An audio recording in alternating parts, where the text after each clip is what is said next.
nigga never been as broke as me. I like that. When I was young, I had 2 pair of leaves. Besides that, the pinstripes and the gray. The one I wore on Mondays and Wednesdays. While niggas flirt, I'm sewing tigers on my shirt and alligators. You wanna see the inside? I see you later. Here come the drama. Oh, that's that nigga with the fake. Wow, why you punch me in my face? Stay in your place, play your position. Here come my intuition. Go in this nigga pocket, rob him while his friends watch it, and hoes clock it. Here comes respect. His crew's your crew, or they might be next. Look at they man, big man, they never try, so we roll with them. I stole with them, I mean loyalty. Niggas bought me milks at lunch. The milks with chocolate, the cookies, butter crunch, 88.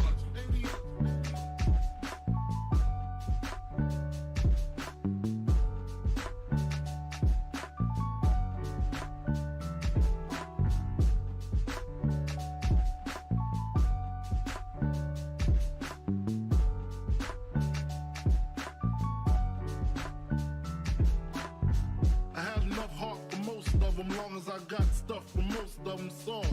Even when I was wrong, I got my point across. They depicted me the boss. Of course, my orange box cutter make the world go round. Plus I'm fucking bitches ain't my homegirls now. Start stacking, dabbled in crack, gun packing. Nickname Medina, made the scenes, took my Ninas. From gym class to English, pass off for global. The only nigga with a mobile. Can't you see like total? Getting larger in waist and taste. Ain't no telling where this felon is heading. Just in case, keep a shell at the tip of your melon. Clear the space. Your brain was a terrible thing to waste.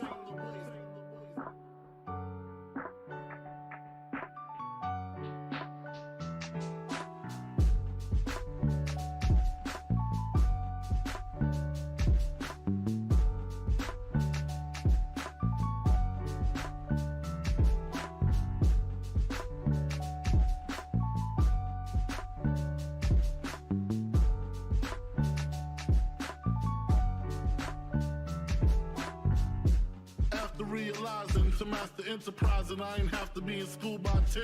I then began to encounter with my counterparts on how to burn the block apart. Break it down into sections. Drugs by these selections. Some use pipes, others use injections. Syringe sold separately. Frank the deputy, quick to grab my Smith & Wesson like my dick was missing. To protect my position, my corner, my layer. While we out here, say the hustler's prayer. If the game shakes me or breaks me, I hope it makes me a better man. Take a better stand, put money in my mom's hand. Get my daughter this college plan, so she don't need no man. Stay far from timid, only make moves when your heart's in it. And live the phrase, sky's the limit. Motherfucker.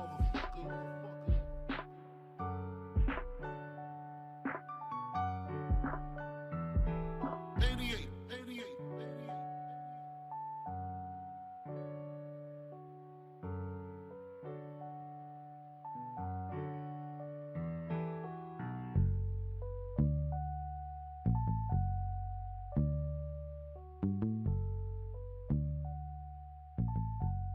And live the phrase, sky's the limit.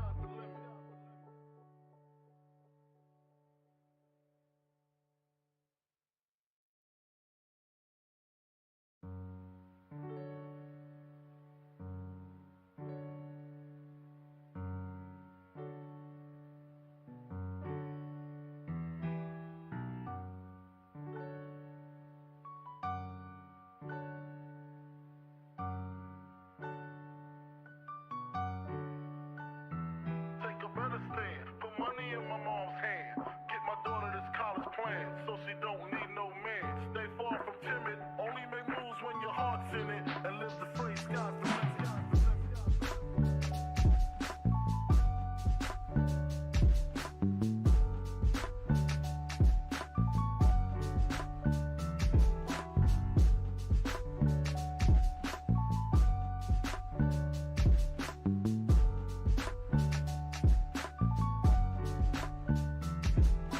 Never been as broke as me. I like that. When I was young, I had 2 pair of leaves. Besides that, the pinstripes and the gray. The one I wore on Mondays and Wednesdays. While niggas flirt, I'm sewing tigers on my shirt and alligators. You wanna see the inside? I see you later. Here come the drama. Oh, that's that nigga with the fake. Wow, why you punch me in my face? Stay in your place, play your position. Here come my intuition. Go in this nigga pocket, Rob him while his friends watch it, and hoes clock it. Here comes respect.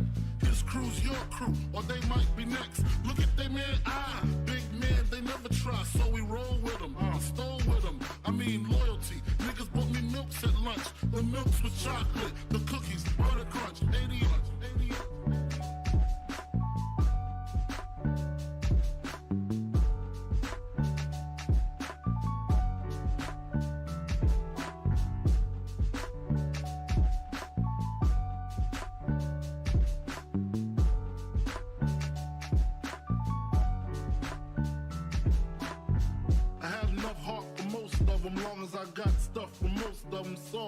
Even when I was wrong, I got my point across. They depicted me the boss. Of course, my orange box cutter make the world go round. Plus I'm fucking bitches ain't my homegirls now. Start stacking, dabbled in crack, gun packing. Nickname Medina, made the scenes, took my Ninas. From gym class to in-glass, pass off for global. The only nigga with a mobile.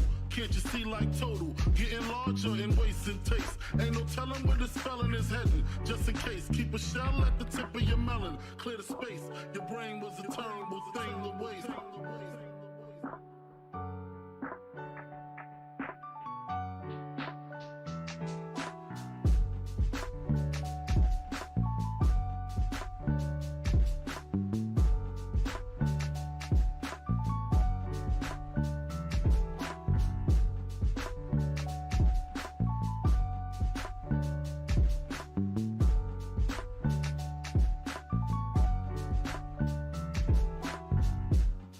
Realizing to master enterprise and I ain't have to be in school by 10.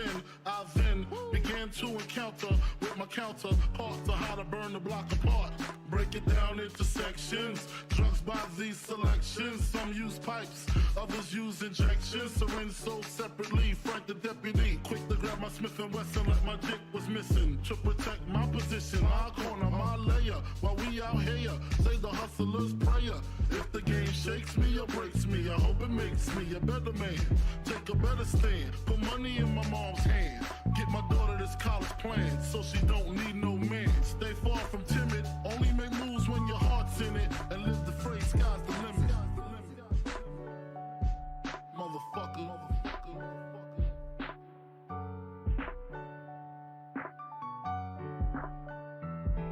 88.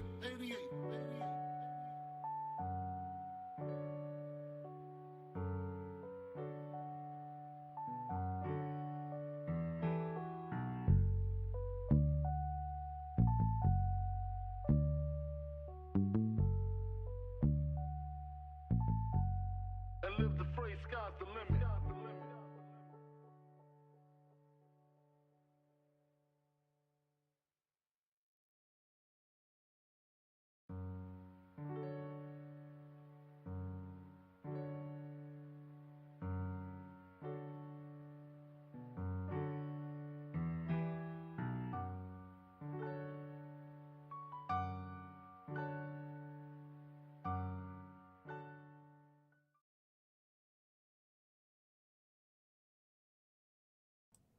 All right.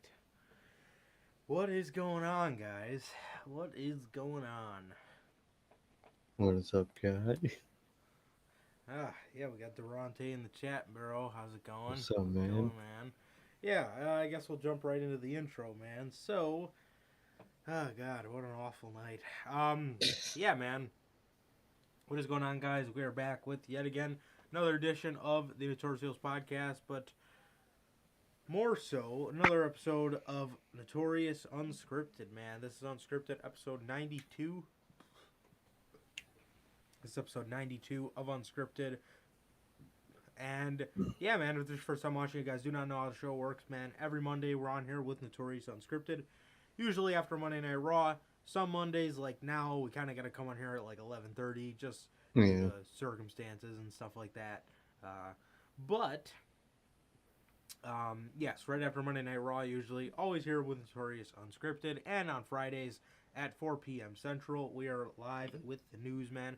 If you guys did miss this past Friday's edition of the news, Sasha Banks still has major backstage heat in WWE due to her walking out, and Stephanie McMahon announces leave of absence. announces her leave of absence from WWE. You guys can now find that on all platforms, man. Anchor, Spotify, Google Podcasts, Apple Podcasts. If you want to see it first, join us right here on YouTube, 4 p.m. Central, every Fridays, man. So, with that, this, actually, before I get into that, if you guys have not yet got your official Notorious Podcast merchandise, you can now find this on bonfire.com, man. The link is in the description of this very video and is in the link tree that is linked in my bio to all my social medias.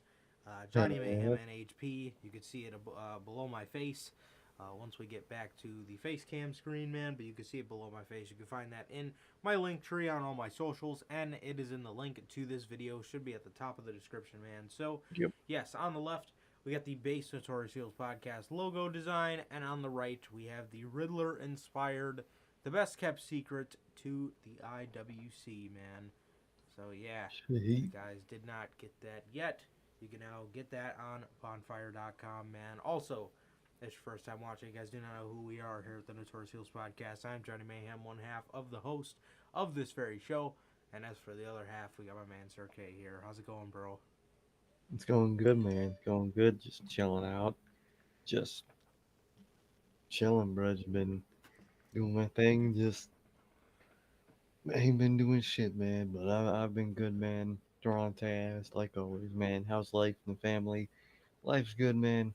Family's great, man. Thank you, man. How about you, Durante? What about you, bro? How have you been? Yeah, man, I'm good, bro. I'm good. I've been, yeah, man, I've just been chilling, bro. Just been chilling. Yeah, nothing crazy. Nothing crazy, Same. man. Yeah, just Chilling. We're waiting for Double or Nothing. Trying to get some on my Saturday and or Monday. Still, but goddamn. Yep, I got the same ones. I don't have a problem with the Sunday. Actually, it's not a fucking problem. It's in, my boy Ryan says this, man. So if he's watching this, shout out to him. That's in Ish You, not in Ish Me. So, so there you have it, man. That's their fucking problem. But literally. Yeah. Yeah. So shout out to him, man, if he's watching. But yeah, man. Yeah, but yeah. Other than that, man, Durante says as always, man. How's family and how's life, bro? Life is good. Life is good. Can't complain, man. Can't complain at all.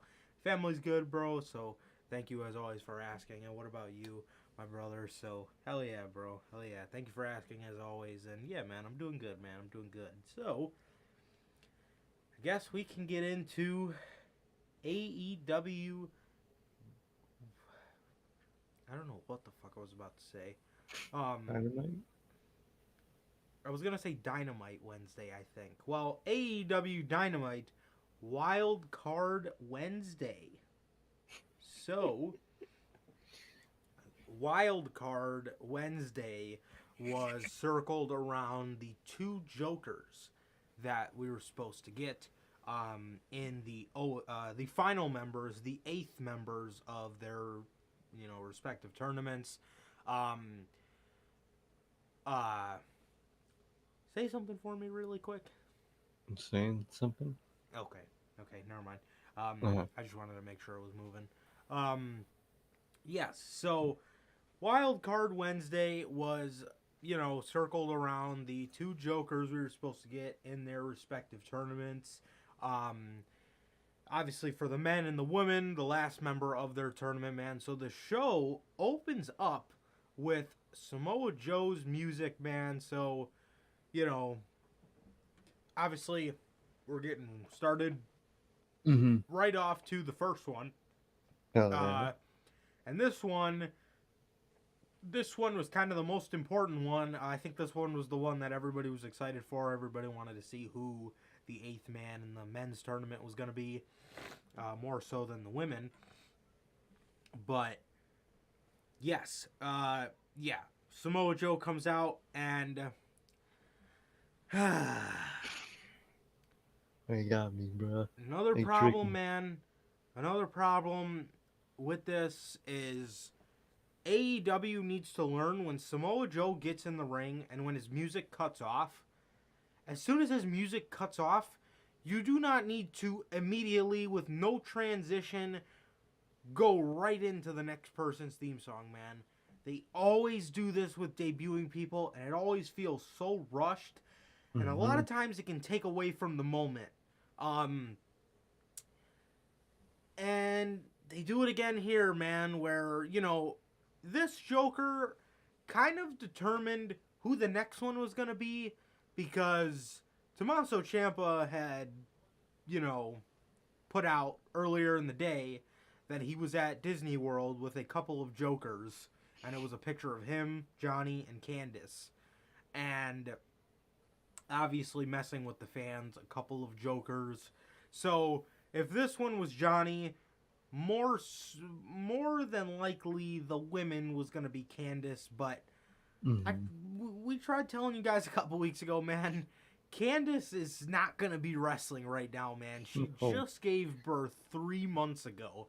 I know you want to see her, and yeah, and I know she's fantastic, man, and I know you guys want to see her, but she's just not going to be here 3 months after giving birth, man. I'm sure she's still trying to get back in shape, and I mean, this is her first, so just working on being a mom, so exactly, you know.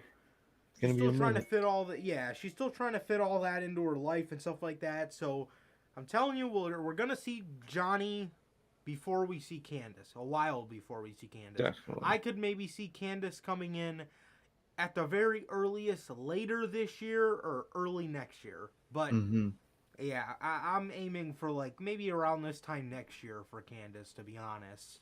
Probably, yeah.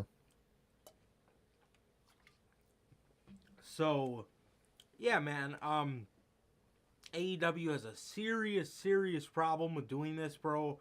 Oh, yeah. They need to stop rushing right into that next theme song, per se. So, the Joker is, the camera's just, you know, just steady on showing the entrance trons, and you just see Johnny Elite on the fucking trons, man. And I thought it was Johnny Gargano, and I think really the crowd did too, because the crowd popped. The crowd popped huge, bro.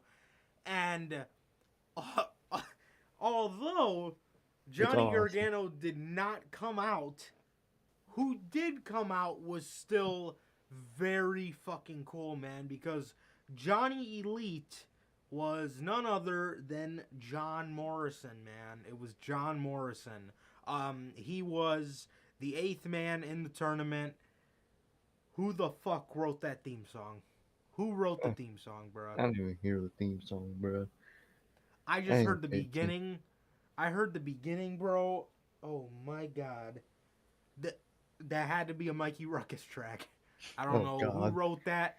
That was not okay. I'm dead. Besides the point, I can't remember what the intro said to exactly, but I just remember it being really like, what? Oh God.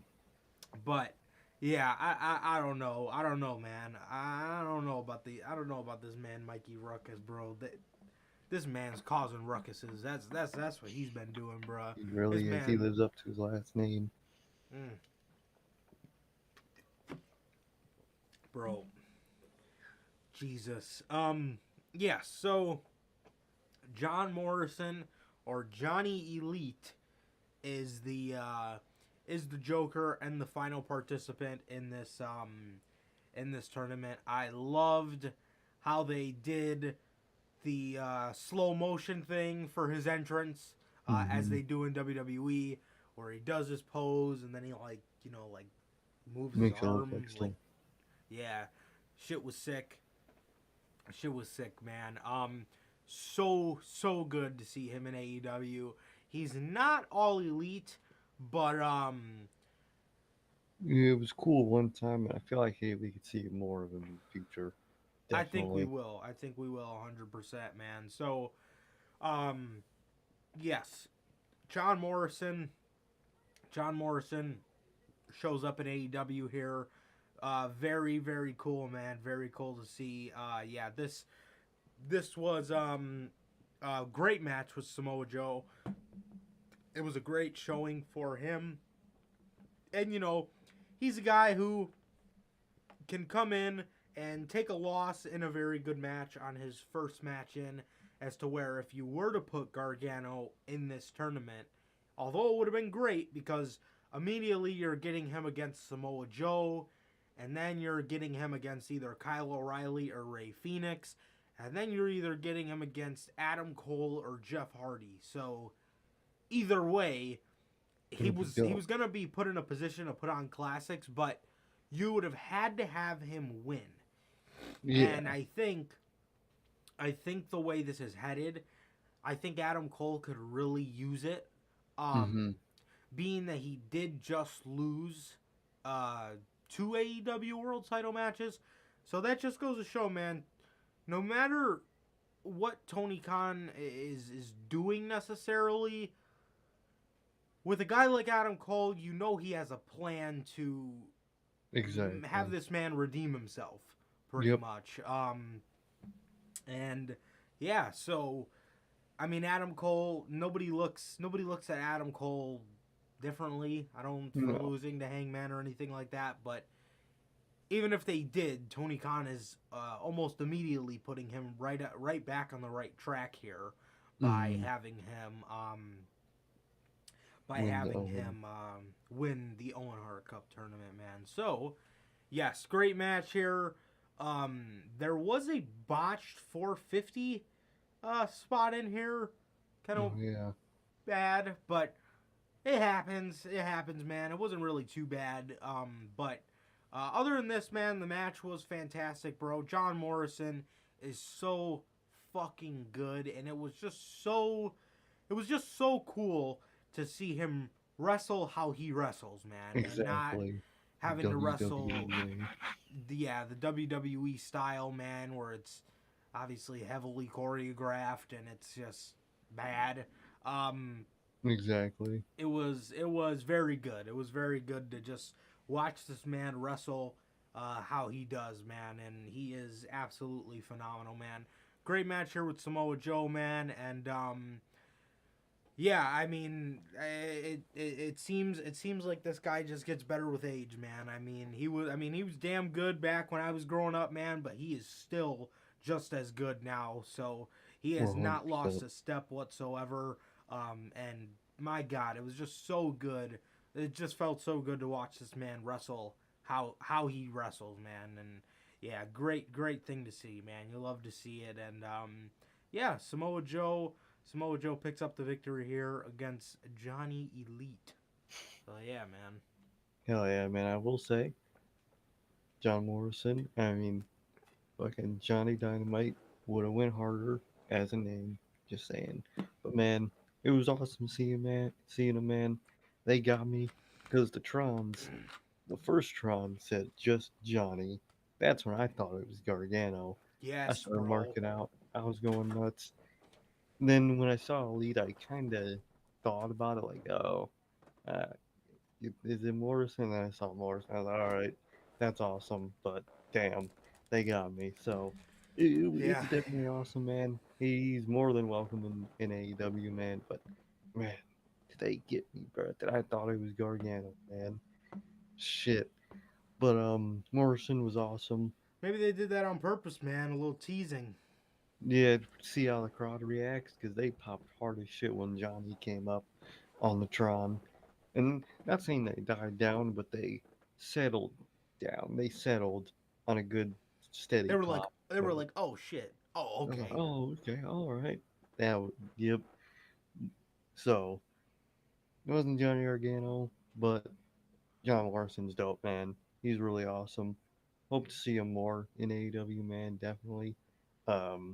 Either little one-offs or if he joins permanently, man, that would be awesome, man. But shit was dope, man. Like you said, they gotta work on that shit where it just cuts to the next theme song. Not even just for like special entrances, just normally. It just makes entrances look better. Just to do it all the time. But other than that, man, it's a great opener, great Joker, and yeah, that Joker is fucking 10 times better than what we would get in the main event, man. But definitely a great way to open Dynamite. Yes, man. I gotta ask. Durante says the NBA playoffs are fucking rigged and bullshit. I want you. Hmm? Are you a Miami Heat fan? I have to ask. I want to ask why you're saying that. I want to Okay. ask why you're saying that, man. I'm intrigued. I'm intrigued. But next, uh, next we have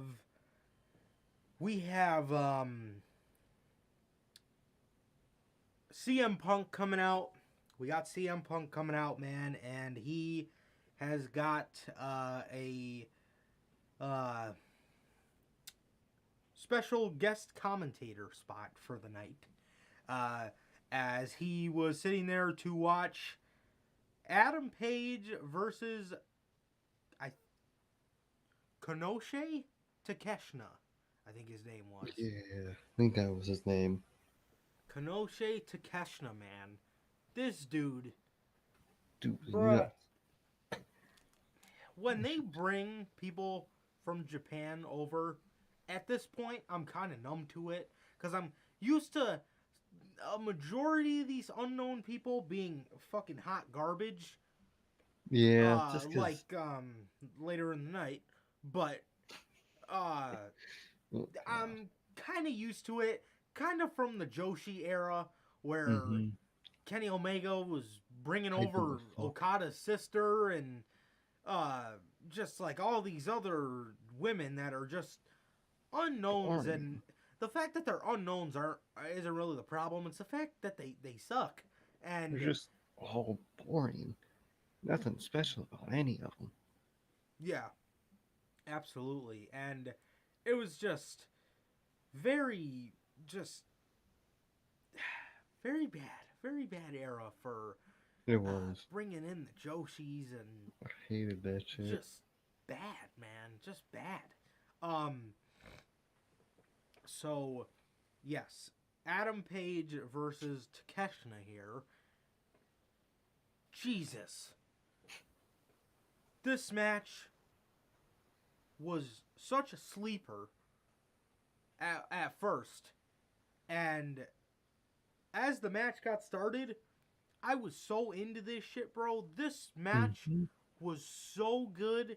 Takeshna, I believe they said he's from a new Japan not a New Japan, but a newer Japan Yeah, promotion I called get you. DDT. I think they Cool. said it was called.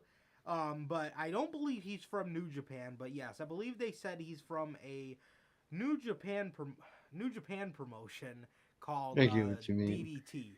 So yeah, no, it's impossible to say New Japan without people thinking about The company. NJPW.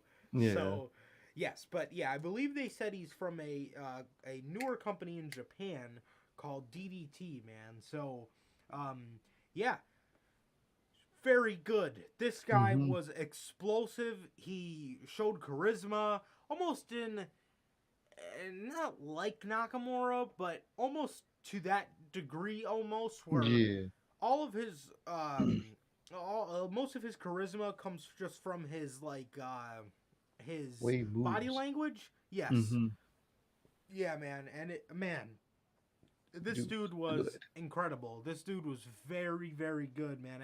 I've never heard of him or anything like that, man. But boy, I was shocked, bruh. I was truly shocked. Mm-hmm. Um, Hell yeah, yes, bro. That's your very tea. good, very good, bro. That's you CM more Punk, like it. yes, absolutely.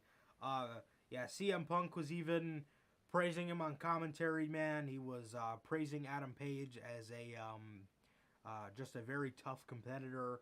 And yes, these two put on a very good match, man. Very good match. Adam Page is doing the best in-ring work of his career. He is. I love just the natural progression of his character. Where a lot in this match, you could tell he's getting confident in himself, which is a good thing. Mm-hmm. As far as his character growth, man, because that is the way that it Hell was yeah. going, man. I mean, he went from having no confidence in himself, and you start to Having see a lot more of that, and it is a very cool thing to see, man. truly, bro, you love to see it. Everything from in the ring to out the ring has been great with Hangman. Yeah. He knows how to stay consistent. Yes, absolutely. Absolutely, man. Yeah, so you know one thing I didn't like about Adam Page's um feud with Adam Cole. I Hmm. didn't like how a lot of people were still saying that storyline really had nothing to it.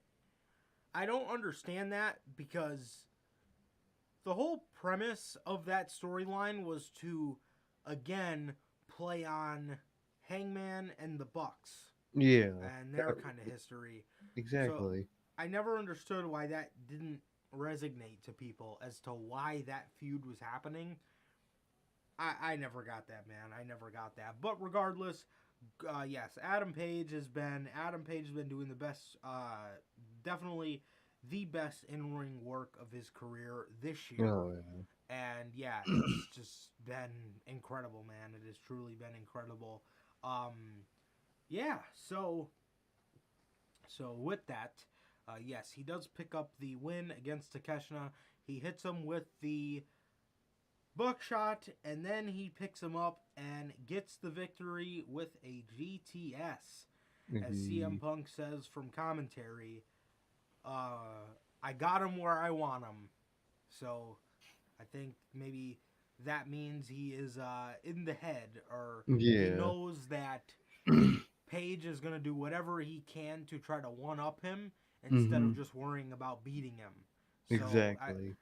I think they're going to tell a really good story in their match on Sunday, man, and I it's can't wait, man. it's going to be good as fuck, bro. Hell That is yeah. going to be one of the best.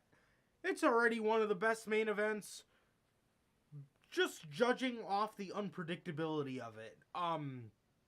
The unpredictability of it going into it makes it so good and so intriguing, as to where you have to appreciate that coming from 90% of these 100% of these WWE shows, where for the past couple of years, man, if Roman Reigns in the main event, you know the outcome. There is no Mhm. other outcome.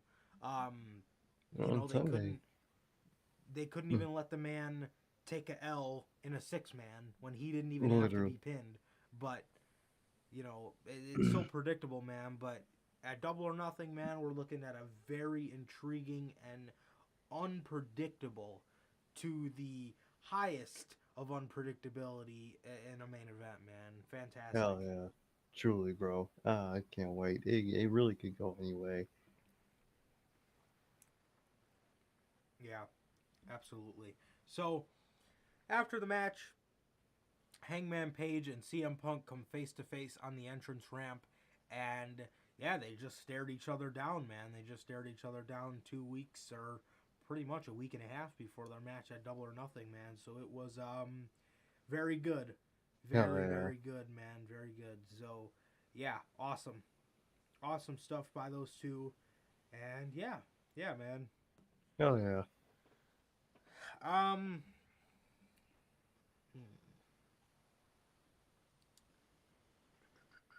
next. Next, we have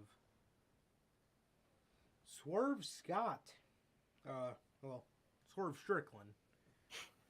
As soon as I get used to, literally, as soon as I got used to Mm. calling him Swerve Scott, I have to Yeah, call him used to. Swerve Strickland again.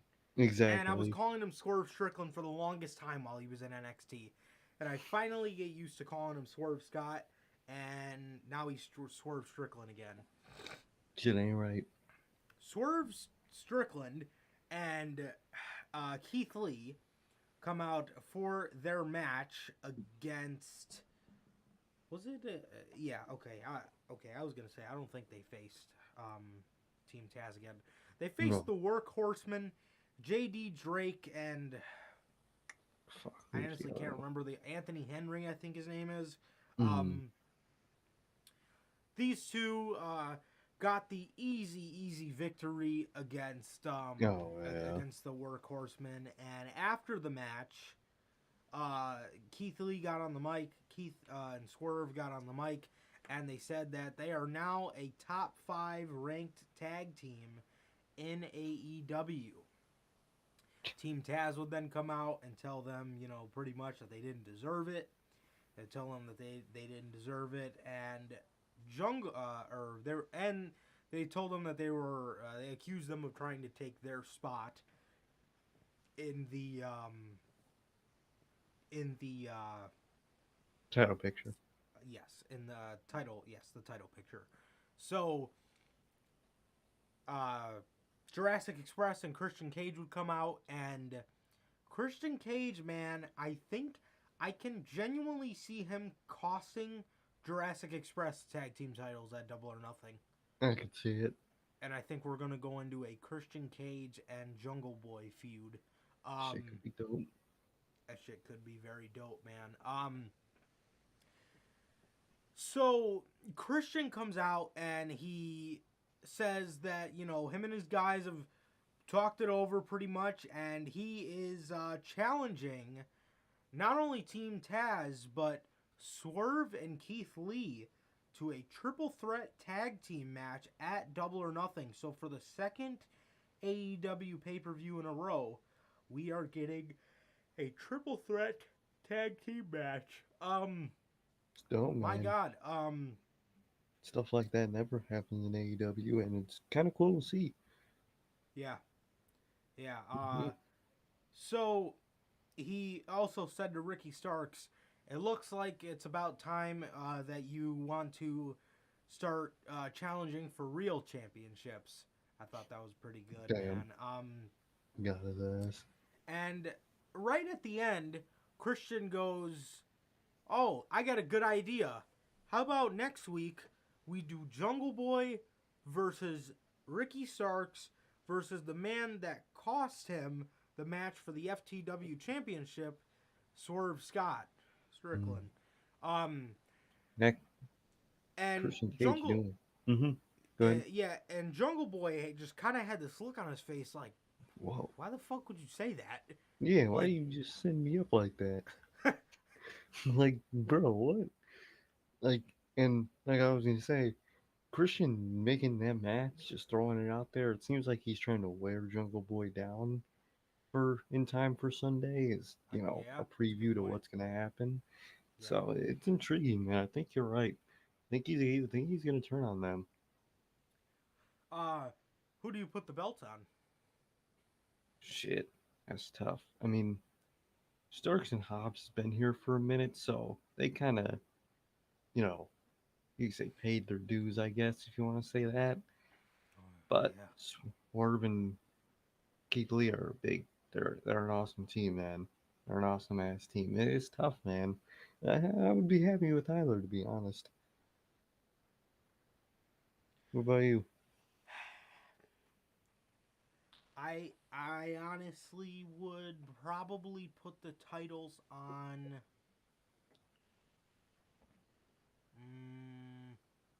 I would probably put the titles on Starks and Hobbs. If I was gonna have Christian turn, because it can make sense because they're heels too. Yeah, because it's always a shame. It's always a shame. It's always a shame when the tag team champions at all times need to be in the most prominent tag team rivalry on the show. Mm-hmm. And it seems like the most prominent tag team rivalry on the show has been Swerve and Lee versus Team Taz. And yeah, man, I really have been digging Ricky Starks. I really have been digging Ricky Starks and Powerhouse Hobbs. I think they've just been fantastic, man. I think they've been fantastic, and yeah, I just been digging him, man. I like how Starks carries himself. He just he just has superstar written all over him. He Mm-hmm. really does. He really does, man. And he is really came into his own as to where when he first came into AEW, he was kind of just this guy who dressed weird and he didn't really have much character. They didn't give him much time to talk at all. He was kind of Yeah. just a lackey to Brian Cage and Team Taz. And ever since he's kind of became the leader of that group, he's really taken the bull by the horns, man, and he's been Mm-hmm. doing some great stuff. Uh, at this point, I probably wouldn't even put Hook in the group. Hook, No, I wouldn't rank him in there. yeah, I Just mean doing his shit. at this point, the group is pretty much Starks and Hobbs, and I dig it. I dig Yeah, it, I man. like it. Yeah, I like Ricky Starks has embraced the role. He has embraced the role as pretty much the leader of the group, and yeah, he's done great with it, man. He's done great with Hell it. yeah. So yeah, it's been great, man. But I would probably put the titles on them. You don't Mm-hmm. want to make it look like you're just rushing titles onto Exactly. Swerve and Lee just because they're Swerve and Lee, because you already know what's gonna happen. If you put the titles on Swerve and Lee, you're just putting the titles right on WWE, guys. It's not because they're good or anything, just because they're from WWE. It's a problem. It's not like they're fantastic in their own right, but you know how people think. It's not like they were only in WWE for what, 4 years Mhm. each, barely. Come on, bruh. But you know how they work. And that's all I'd be saying. Doesn't make sense. It really But don't. yeah, man. So yeah, it looks like this is the match we're gonna be getting, bro, and it should be very very good, man. I'm expecting it to be very very good. So yeah, yeah. Definitely, So man. Hell yeah. uh, hell yeah, man. So next we have MJF getting booed. We're not in Long Island anymore. Nope. So MJF pretty much starts off his promo by trying to say the words Houston, Texas without throwing up. Damn. Fucking MJF. Oh, I'm dead. Uh, He ain't wrong. yeah, he's just ragging on the crowd, and eventually he gets to the part where he says, "Bring out the pig," and here comes Mr. War Piggy himself. Uh, you know, AEW just copying Goldberg with Oh, this God. Wardlow rise. Do you want to take a guess Okay. who said that? Mr. 83 Weeks. Ah. Yeah, Okay. they're Good just lord. copying the rise of Wardlow or the rise of Goldberg with Okay. Wardlow as Trust me, Eric no one wants to. Bischoff.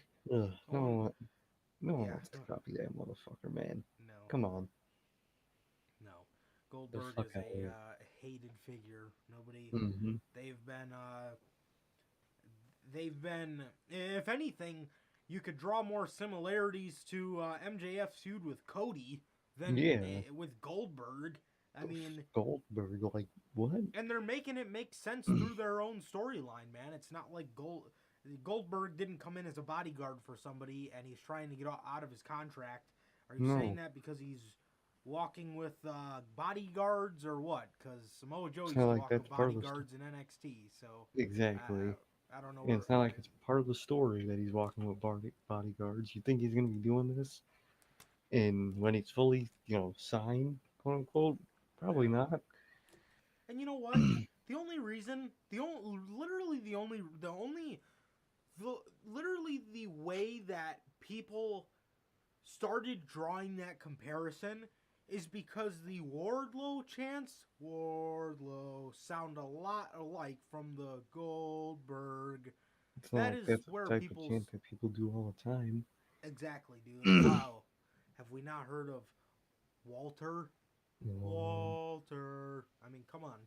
and there's like 7 different ways to do a chant. That's one of them. Come on. blank's gonna So, kill you. How many people have people made that chant for? Asuka, Joe, fucking Nakamura. I think Finn Balor at one point. Come on, people. yeah, well, you know, everybody's got to give AEW shit for something. So, For something.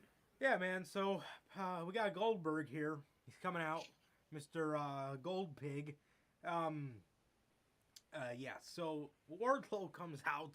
Um, Wardlow comes out and walks right in the ring, and MJF, this fucking guy, MJF just spits his gum right in Wardlow's face, bruh.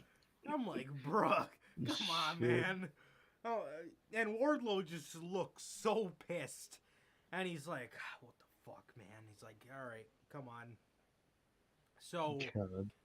MJF grabs his belt and smacks Wardlow across the back with it, and Wardlow does not move at all. Literally laughing. just stands there, and he's just smiling. And MJF's looking like, what the fuck? So he hits him again, and Wardlow's not moving.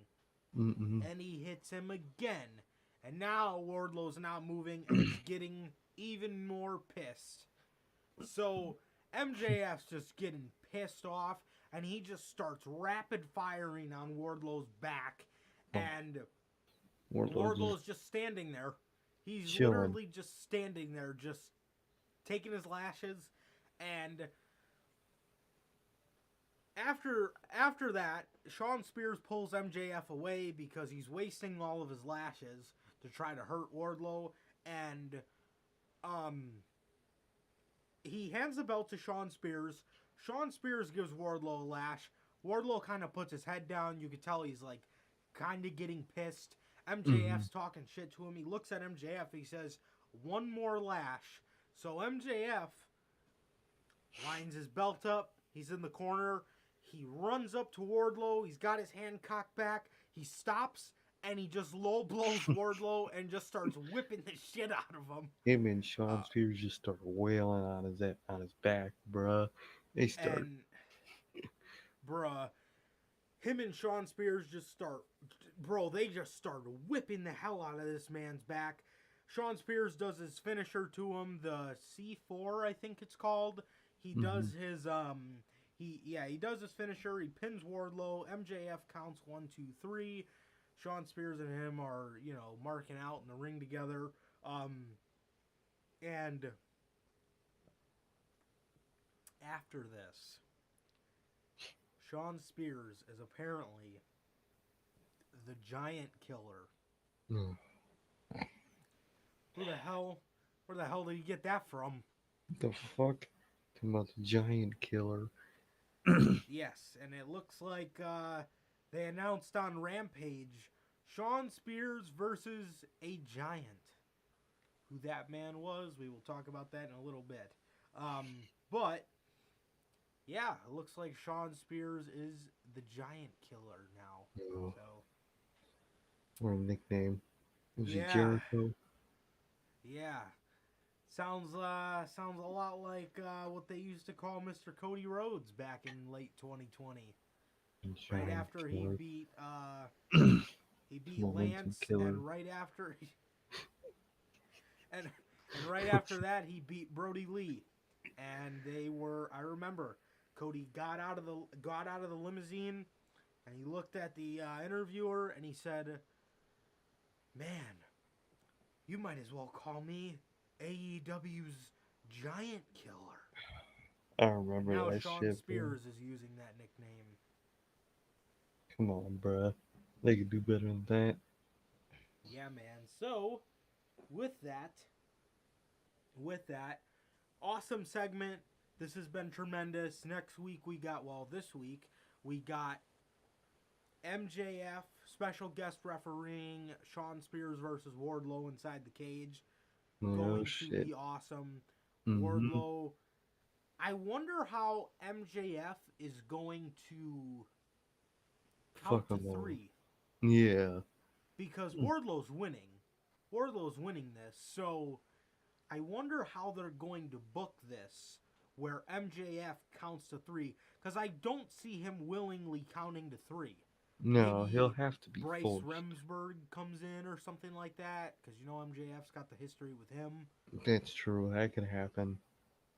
That could very much happen.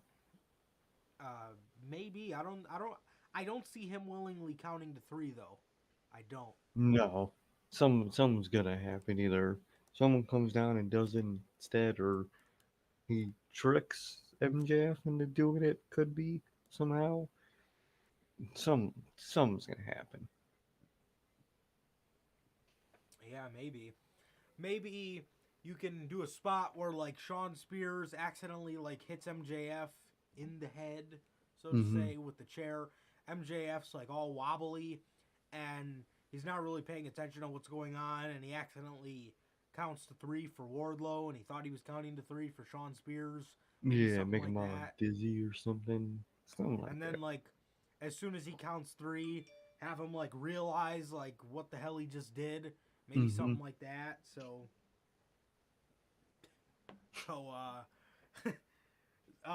yeah, maybe something like that, man. I don't know, man. But We'll have to see, yeah, man. for sure, man. Regardless, I don't see this to be a copy of anything. I think this has been incredible, and I think this stands out in its own way, in its own great way, that AEW's been capitalizing on the rise of Wardlow, man. I've really been loving this shit, and yeah, I think it's been fantastic, man. I think it's been fantastic. So, Definitely. yeah. So that was that, man. That was that. Yeah, very good segment, man. Made it feel a lot different from the Cody one, as to where the Cody one, He was getting his ass beat. Dramatized. Yeah, he was just barely crawling around, and he needed his wife's hand so he could take the last lash. As they were all saying, "Come on, Cody, you could do it. You can do it, Cody, you fucking pussy." You seen that post? The Chad Wardlow versus the Virgin Cody, and it was just both of them getting lashed. This shit was great. Fucking Cody. Man. God damn it, I can't take it. I can't fucking take it. My dad told me he sucked. Oh God. My dad told me that I don't even know. My older Dad brother. used to hit me with the belt. Oh It was shit. on my ass, not my back. When I was a kid. What? When I was being bad. I was being a fucking asshole. It was a lot. Which was a lot. You call my brother a faggot? Next we got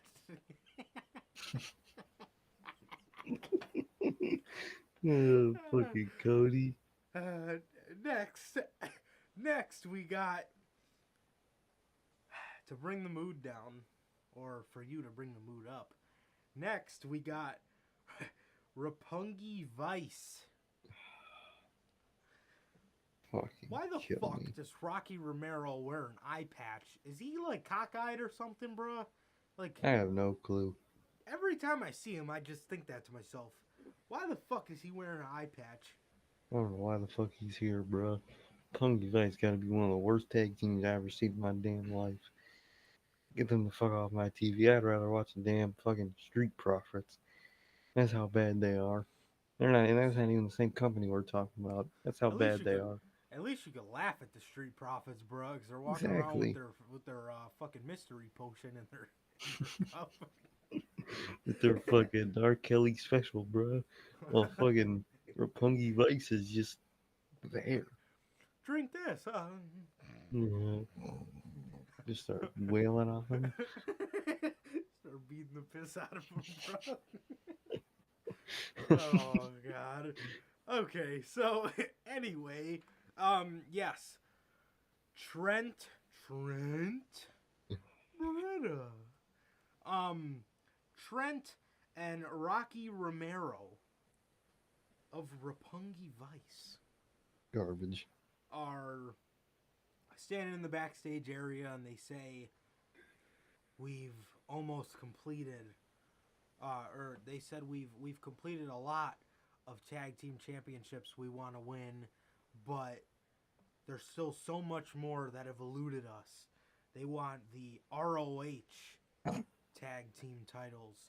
They want the New Japan heavyweight tag team championships. And then they want the AEW tag team championships. Man. So, Roppongi Vice challenges FTR for the Ring of Honor World Tag Team Championships next week, live on Dynamite on TBS, man. So, yeah, no. Fucking No, Joey, you don't be doing something during that match. Yeah, come on now. We're gonna have to hear that goddamn theme song. Oh, bro. Dude. Oh, God. That shit was that's gotta be the worst theme song I've ever heard in my life, no lie, bro. That shit was hot fucking garbage. That team was hot garbage, bro. None of them were special, bro. That shit is ass. Imagine walking around telling everybody you're a huge Roppongi Vice guy. Flip that damn tag team. Oh, Jesus. Yes. Next we have Kyle O'Reilly. Shockingly, actually, not shockingly, but shockingly, defeating Ray Phoenix. It is so amazing how much more receptive I am to watching Kyle O'Reilly now as is to when he was doing singles matches in NXT. Exactly. It's such a difference here. It really is. It's so similar, but there's just something so different about it. It's because in NXT, all we basically, they didn't say it, but that's what they were trying to show is that Adam Cole's gone. This is the new Adam Cole. Deal with it. Yep. That was what it was. So we don't have to deal with that here. So it's nice to see him on his own. Exactly, man. Yeah, and he's not walking around pretending to be Orange Cassidy anymore. Oh my god, this shit was so bad. That's definitely a plus, if I do say so myself. But yes, Kyle O'Reilly picked up the victory against Ray Phoenix. I love how they did this. He put Ray Phoenix's injured arm into an armbar, and Ray Phoenix almost instantly tapped out, obviously not wanting to break that arm again. Very, very cool, man. Very cool. Hell yeah. Yes. Yeah, very cool. Very cool. Very good match by these two as well. And yeah, it's way more cooler to see Kyle O'Reilly be Kyle O'Reilly and do single stuff as to where in NXT they were trying to give him this goofy gimmick because that's the WWE way. You have to have some kind of weird gimmick or some kind of or just any kind of exaggerated gimmick for them to kind of be into you, pretty much. Yeah. So yeah, that's that, man. And yes, Kyle O'Reilly advances to the semifinals to face Samoa Joe next week in the finals of the Owen Hart Cup. Nice, man. Yeah, very cool, man. Yeah, so that was that. And next we got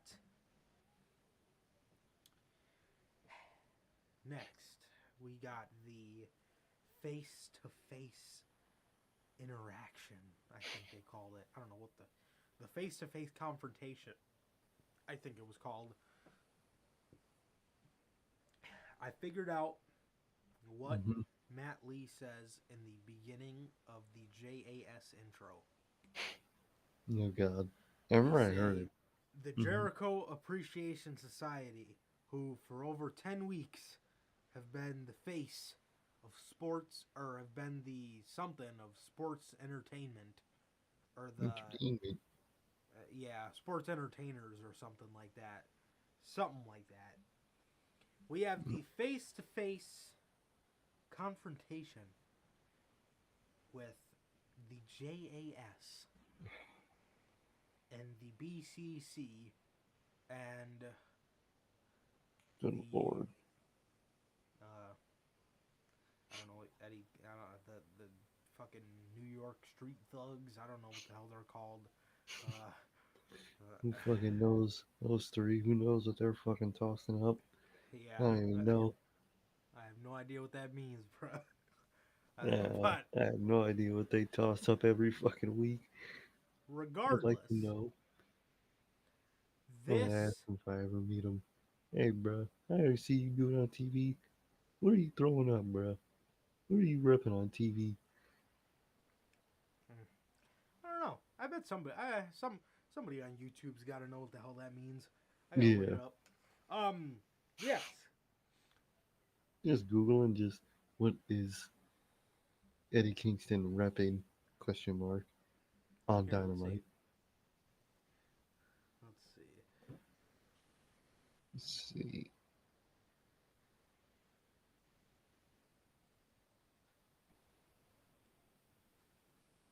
Just name him after a gang. Just do that shit on TV.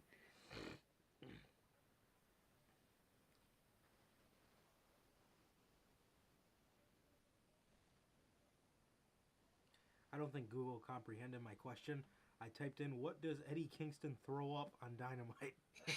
Oh yeah, they won't understand that shit. What does Eddie Kingston's hand sign mean? I guess you say that. What's he tossing?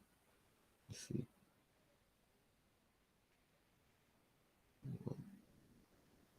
Dance. Eddie Well, if we ever meet him, we gotta ask him. rap.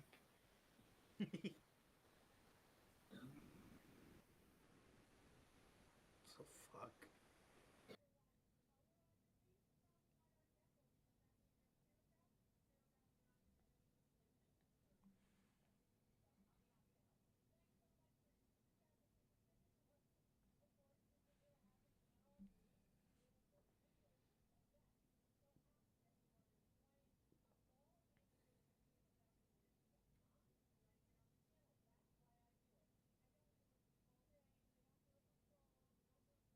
Oh. Hmm. According to Google, this is from some Reddit user, so take this with a grain of salt. According to Google, it's a police code referencing to a person that is crazy or suffers from a mental disorder. Okay. I Cause you know thought how it was Eddie records. Kingston always says that he he Nuts. deals with mental stuff. Mm-hmm. Yeah, and he always says how he's crazy. Oh, Okay. never seen a police officer do that, but Uh-huh. I interesting. thought he was just tossing shit up. I thought he was too, to be honest, bro. I I thought really, he was repping something. I thought he was doing his Nick Gage shit, bro. Just Oh tossing my shit up. god, That man is funny with that shit, bro bro. just reps Every his move that gang. connects, Oh, bro, he throws every. it. I can't remember what his sign was. I'll have to see when he pops back up again. I think it was like it was either the Matt Hardy one or it was this. It was one of these, I think. I don't know what the hell it was, but yes, we get the face-to-face confrontation between the BCC and the Street Thugs, and the Jericho Appreciation Society. This wasn't really a face-to-face, more like Yeah, just long distance acknowledging. face-to-face. Yeah. Yeah. Um, this was face-to-face. Really, they really marketed it around Jericho and William Regal, so nobody else really got to say anything else. Mm-hmm. It was Jericho just making fun of William Regal's alcohol problems, and he was telling Bryan Danielson, "I know you don't drink, but if you keep hanging with Regal, you know you're gonna be you're going to be hanging out in alcohol rehabilitation with Moxley. So, I mean, he was throwing some jabs. Man. They were pretty good. If I do say so myself, there were some pretty good jabs. Were pretty solid. Yeah, I mean, not bad at all, man. Not bad at all. So, the part that took me out of this whole segment, man, was when William Regal, who is the manager to a very serious, no bullshit type faction, proceeds to get on the mic and told Chris Jericho that he went in his bag and shoved his fucking toothbrush up his ass. Like, why? Like, bro, what is with Jericho? He's like this beacon of fucking goofiness, bro. The fuck? Like, Regal, Really? in no way, shape, or form needs to be saying anything like that on a promo. No. God, no. This man should be, like, man. And what I don't understand here is Jericho was hitting him with some serious shit. Jericho, shockingly, in this whole promo was close to no bullshit. Yeah. And then that's what you love to see from Jericho, because 9 times out of 10, his just comedy is just too much at times. And his goofiness, I don't know what ailed William Regal to get on the mic and say any of that, but it was not good. It was not good at all. It was horrible, as a matter of fact. I didn't like it, bro. Dude, No. what is it? It's like anyone who interacts with Jericho got to do all this shit. Just stop, bro. I need a break from Jericho, man. This whole company needs a break from Jericho. Yeah, I don't know what was so hard about just keeping the BCC out of goofiness. I mean, it seems like a no-brainer. It seems like a no-brainer, man, but I don't know why William Regal said any of that. I mean, Jericho was, like I said, he was close to no bullshit whatsoever. He was just good. Saying shit. Just saying fucked up real shit. It was good. He was trying to pit these guys against each other. He brought up how Eddie Kingston and Bryan Danielson don't get along. He just causing dissension between the group, and it was just good shit. It was just really good shit, man. And then, man, I hate to say bad stuff about Mr. Regal, man, but you can't look past it, man. You can't look past the stuff, bruh. I mean, bro, why would you say any of that? Like, it just wasn't good. It just wasn't good, man. It just wasn't, bro. No, not at all. It was, in fact, it was horrible. Jericho's saying all this shit. He's trying to make these two groups fight. He's poking the bear, and all you have to say is you shoved his toothbrush up your ass. Come on, bro. They could have done way better. Come on, Regal. Come on now. You're way better above than that. Not good, man. Not good. I didn't like it at all. The pacing of the segment felt awkward. It was just not a fan. Not really a big fan of it, man. Also, you reminded me, but during this, it would have been nice for the commentators to mention why Wheeler Yuta wasn't there, because until you had reminded me that he was in the Best of Super Juniors tournament, I'm thinking the whole time, I'm like, where the fuck is Wheeler Yuta? And why, if I'm Tony Khan, why would you offer Wheeler Yuta's services to Japan right before Double or Nothing? Like, what? That doesn't make sense. That doesn't make any sense. The guy's one of the most over acts in the group. I'm sure so many people that bought tickets to Double or Nothing, they Well, probably I bought see. them during that rise of Wheeler Yuta when he was trying to get in the BCC, and they were like, "Man, we're probably gonna get to see the BCC." And by saying that, they're including Wheeler Yuta, and Mm-hmm. he's They not don't gonna be get it. there. Um, Come on. I don't know why the hell you would offer his services right before Double or Nothing. I mean, he's going to be in the Super Juniors tournament, and that's going to be a great thing for him, man. But AEW is his primary company, and this is arguably the top pay per view or second top pay per view. This is the WrestleMania or SummerSlam, whichever you think it is. I think Mm-hmm. it's the SummerSlam. All Out for me is the biggest one of the year, but this Same. is a huge one, bro. This is the summer show. Everybody Mm-hmm. loves the summer shows, man. So I don't know Come on. why. I don't know why the hell you thought it was a good idea to offer Wheeler Yuta services right No. before Double or Nothing. Come on. Doesn't make sense, man. They could have just mentioned it on commentary. Not a word. Yeah, and that was the thing, man. That was the thing. No mention of it whatsoever on Mm-mm. commentary. Don't make sense, man. Speaking of things I wish we would have never ever got a mention of,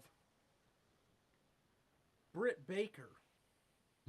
Not Britt, but Britt Baker has her uh, wild card match here against her Joker. And Britt comes out, looks great as always, is great as always. Um,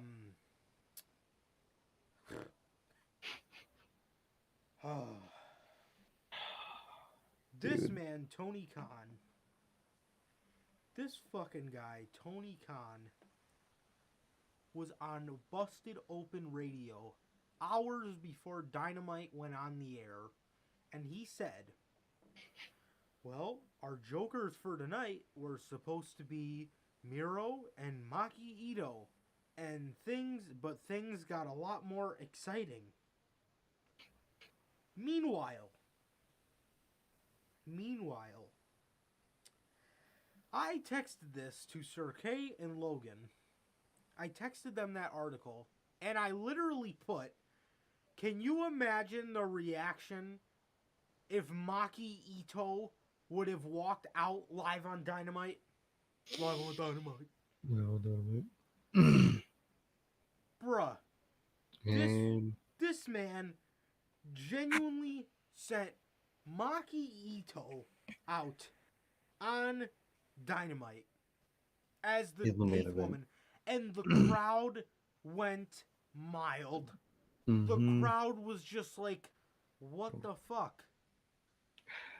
Because I see John Morrison, immediately I'm like, oh, we're getting Taya Valkyrie. It's gonna be Taya and as the Joker for the women. Nope. Maki Ito, and then you spoil it. I mean, thanks for the warning, but not even the warning really, because he strayed us away from the fact that it was gonna be her. Yeah. And I'm like, But, bro, okay, what? bro. That shit was. Oh my god, that shit was so bad. I cannot stand her. She is awful. The crowd, for what the internet audience during Loves her. the pandemic era loves her. I was seeing a lot of people love this shit on Twitter, but dude, the That shit's live crowd was fucking spent after Mhm. she walked out there and They started gave up. singing. And she can't fucking sing, dude. She That can't shit even was sing. ass. Britt Baker was even looking like Jesus Christ. Like, That shit was so bad, man. Fucking Maki Ito. What a lame ass Joker, bruh. bro. Ah.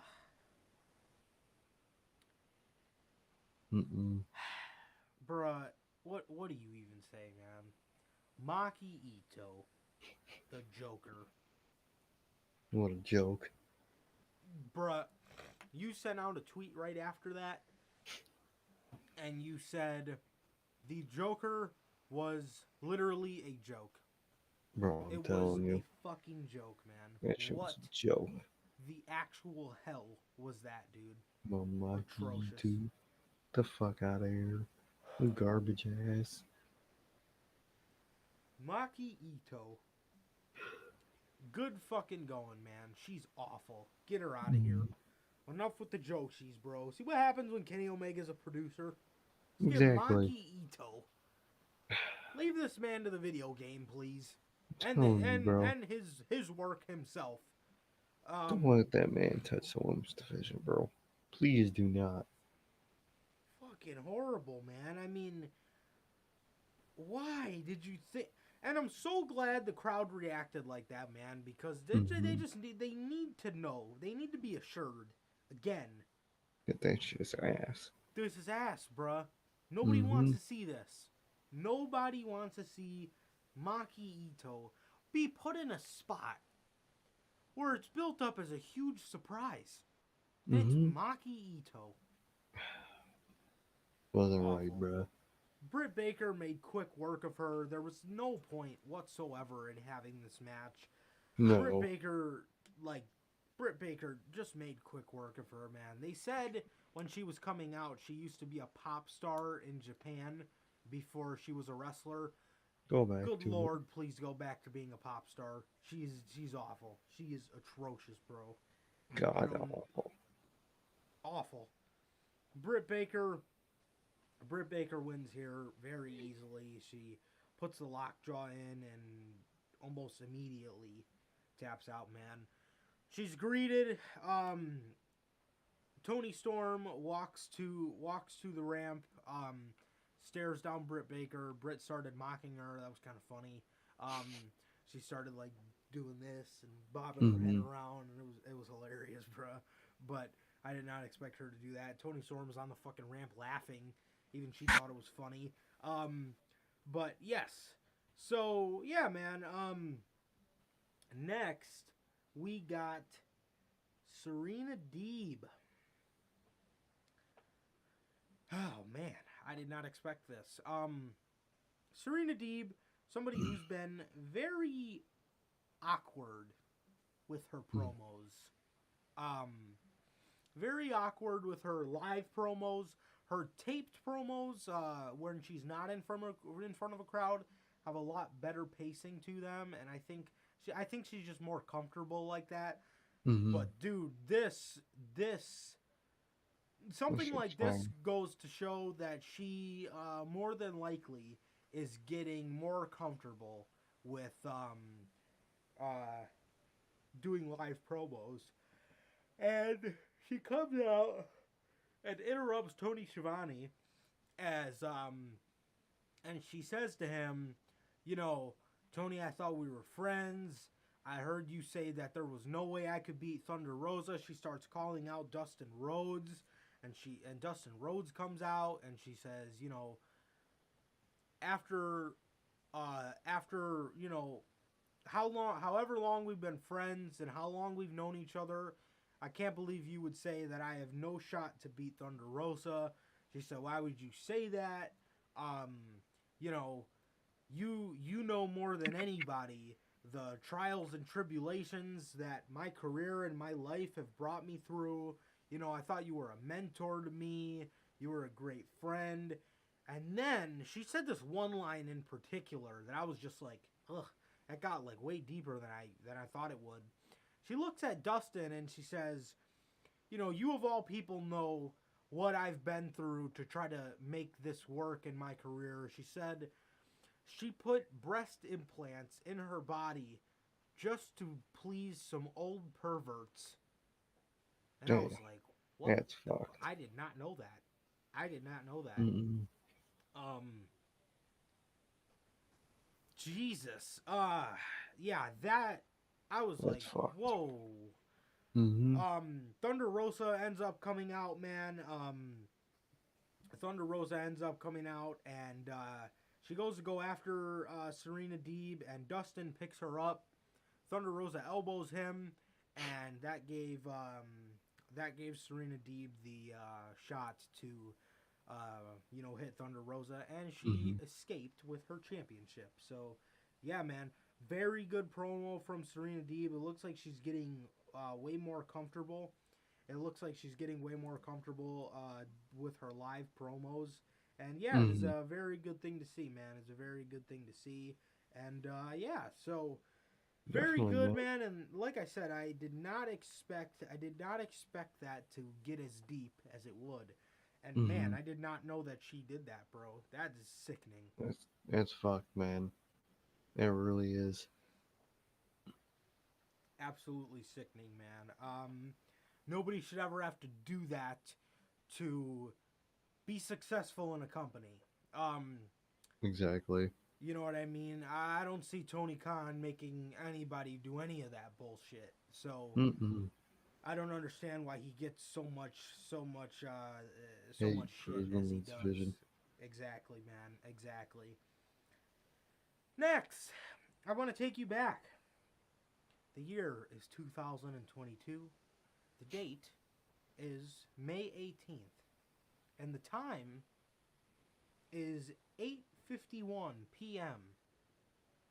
And Jeff Hardy is just making his entrance. And the show ends in 9 minutes. God. He is making his entrance, and Adam Cole ran out and had to blindside a 40-something-year-old Jeff Hardy that can barely walk, and Adam Cole has to blindside him. Didn't like it. Didn't like that Bro. whole thing. What? Adam Cole and Jeff Hardy proceed to have a 7-minute match Dang. in the main That ain't event right. of Dynamite.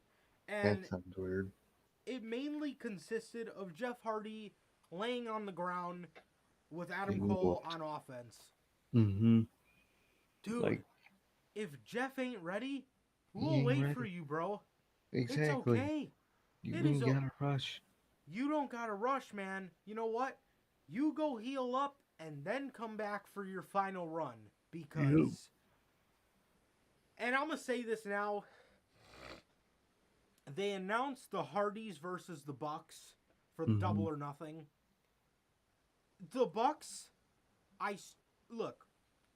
If the Bucks cannot manage to bring the Hardys to a good match... Don't put it on the Bucks. It is not the Young Bucks' fault whatsoever.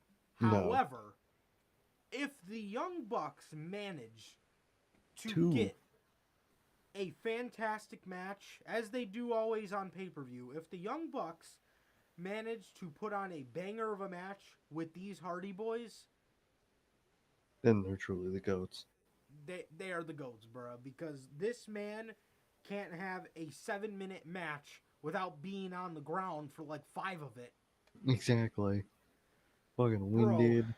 Fucking tired. Come on, bro. Come on. Like, Jeff, we love you, bro. We will wait for you for this final run. We want you to get it, man. We want you to get this last run. I want him to be healthy doing that shit. Exactly. That's the most important part, man. We want Jeff to be healthy while he's in the midst of his final run. We don't want winded Hardy. But yes, Jeff Hardy goes for a swanton, misses it. He is sitting there on his hands and knees for like 30 seconds, and Adam Cole hits the boom, and that was it, man. Adam Cole advances to the main event, or not the main event, the finals, I mean, of the Owen Hart Cup tournament, man, and I do think he will end up getting that victory, man. So, Think so. Yes, Adam Cole does end up picking up the victory here, man, and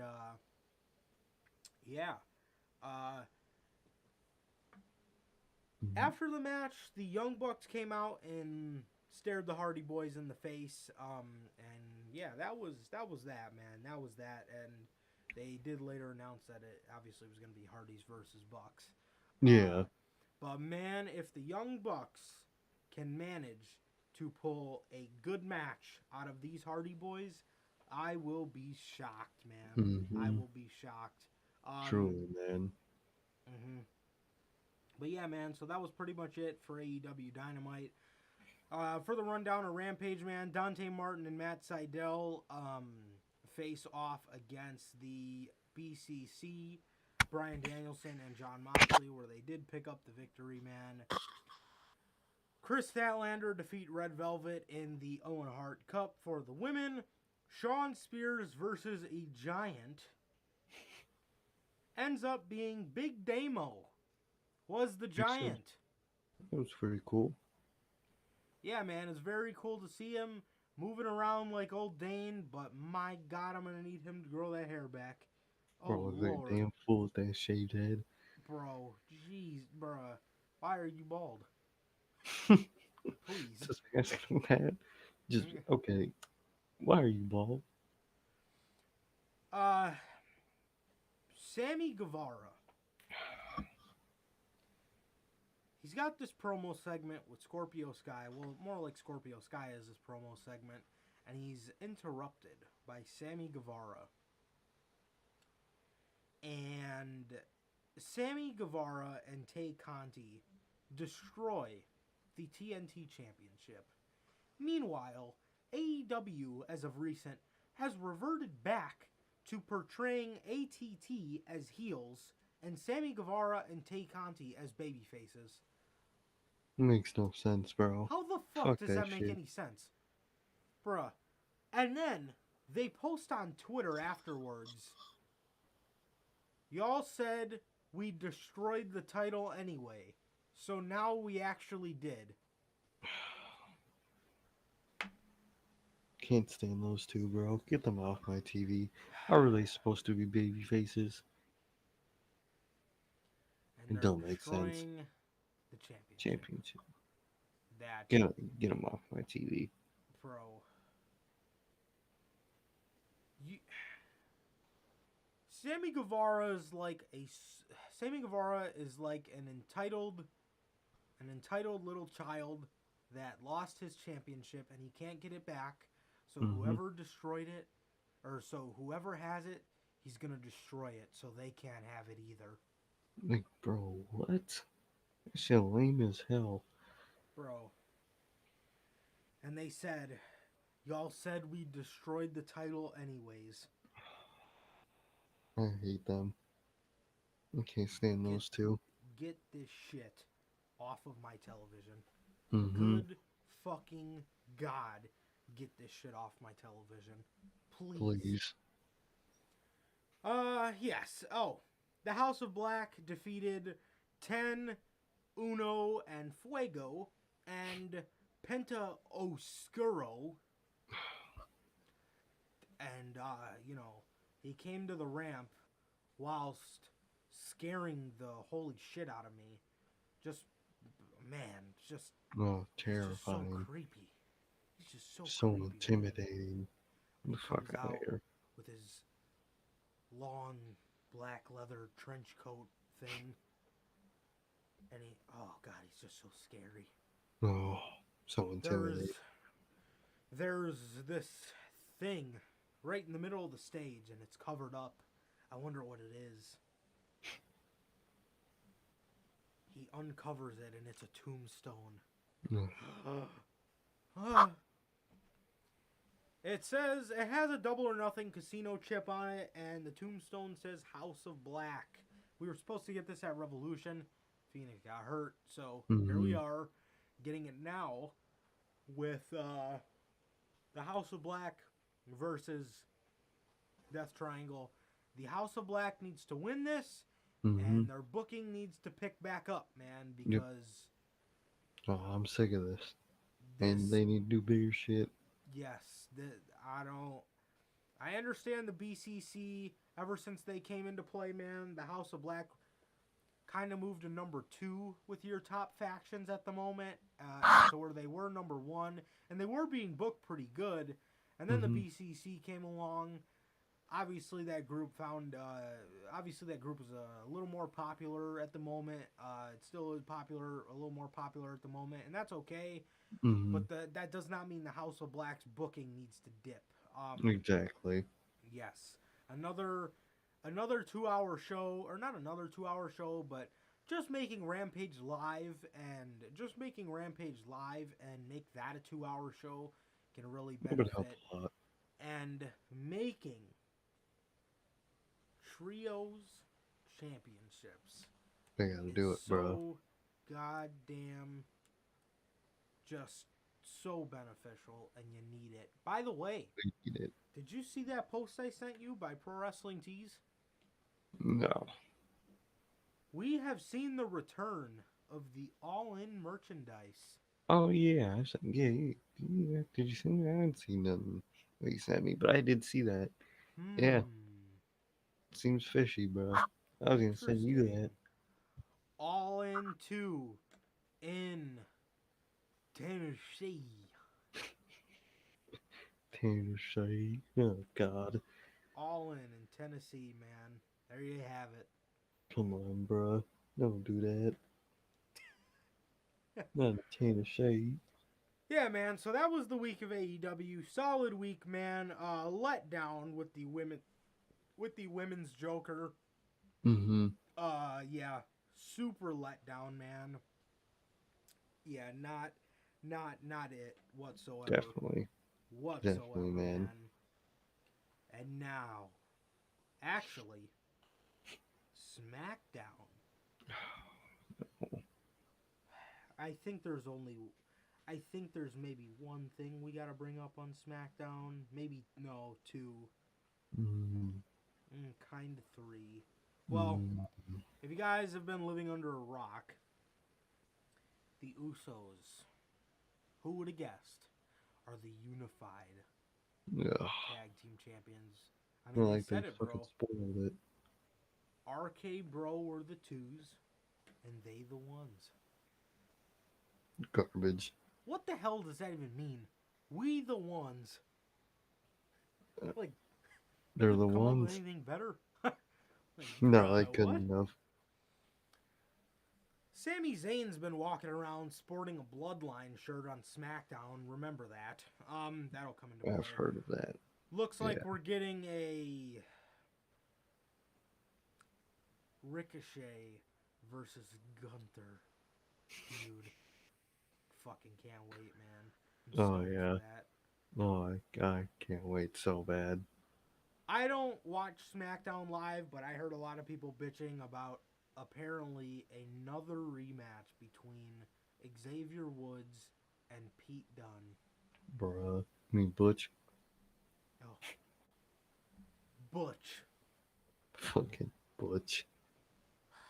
Yeah. Poor Pete. He just resigned, too. Mm-hmm. He literally just resigned, and they called him up like a year later, man, for them to call him Butch. Fucking... And then they call that group the Brawling Brutes. A generic ass name. In what fucking planet is Pete Dunne a brute? Bro. And dude, Pete Dunne came out to Sheamus's entrance music and literally did Sheamus's entrance to a T. Oh my god. They didn't even give him his own entrance. He came out to his music. He did the little cross thing as the light shines on him. Bro. Oh. It's not like he had his own entrance for years. Yeah, no, totally. Not at all. Oh, wow. They uploaded this onto YouTube, dude. They uploaded the clip of this. Michael Cole issues an update on Sasha Banks and Naomi. This is what everyone was talking about. This is weird, man. They never talk about shit like this. They never do. But fucking man, USA Network posted about it. They are making Sasha see. Banks out to be An such asshole. an asshole. And, dude, Sasha Banks, they are poking the wrong bear. I can assure you. They are Yeah. poking the wrong fucking bear here, man. Sasha Banks is... They are embarrassing her. They are humiliating her. Live on television. They did it again tonight. Talking about, oh, Sasha Banks, our former SmackDown women's tag team champions, Sasha Banks and Naomi. They were supposed to be in the main event of Raw last week before they walked out on everybody. I'm like, wow, man. Wow. I don't know, man. So I don't think Sasha's coming back. We've never seen WWE act like this, and you know what?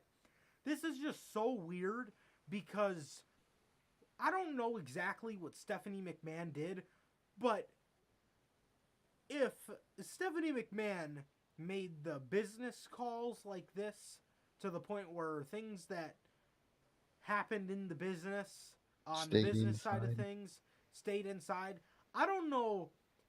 All this stuff is really weird, especially happening now with Khan taking over a lot of Steph's duties. Now. We might see more of this. Yeah, and now all of a sudden, you know, they want to start bringing all this stuff up as to where a couple years ago this was unheard of. Yeah, man. I think we're gonna see more of it. I think it's just a Nick Khan thing. Yeah, man. I feel really bad for Michael Cole in this situation. He looked awkward. Pat McAfee's kind of just sitting there with this fucking weird look on his face, like, what? He revealed in his podcast that was the first time he heard that. That was his real reaction to it. Oh, wow. Wow. You know, I'm sure that means Michael Cole, too. Yeah. You know, they just gave that shit to him on the fly. Hey, you gotta read this next. They're like, oh, you know it. Wow. Yeah, Pat McAfee was just looking with this look on his face like, what? The fuck? Yep. Yeah. That's crazy, man. That's crazy. He was literally looking at Michael Cole like, bro, what are you saying? And poor Michael Cole's got to sit there and fucking... And read the shit out. And we know Michael Cole is super close to Sasha and Bayley, so it's like... He's got to take the heat. That sucks, man. I feel bad for him, man. Message to the IWC, bro. Do not. This is the best commentary team we got in professional wrestling at the moment. Don't fuck it up. Yeah, don't throw any of this shade at Michael Cole, man. Don't throw any of this shade at Michael Cole. This poor guy. He looked so awkward, man, saying this stuff. He looked so awkward. I feel so bad for that man. And like I said, Pat McAfee's looking like, what the fuck? But it was not good. Max Dupree. Or shall I say Max Dupree, as he was saying it. He walks into Adam Pearce's office and he says, Sonya Deville told me you were a huge fan of my work and you were excited to have me. Sir, all your work has been erased. There is no Eli Drake. There is no LA Knight. You are Max Dupree. Holy fuck. Everybody thought LA Knight was a good name or was a bad name. And you know what, man? LA Knight, he took that shit and got it over on his own. And LA Knight became a dope ass name. And if I'm gonna leave it to anybody to get a name as weird as this over, it's him. But bro, LA Knight was so fucking cool in NXT, man. He was so fucking cool. He was just like this badass veteran. he was sick. And he tells Adam Pearce that he has a modeling agency called Maximum Male Models. And he has the next group of superstars that can headline Fashion Week in Paris and WrestleMania.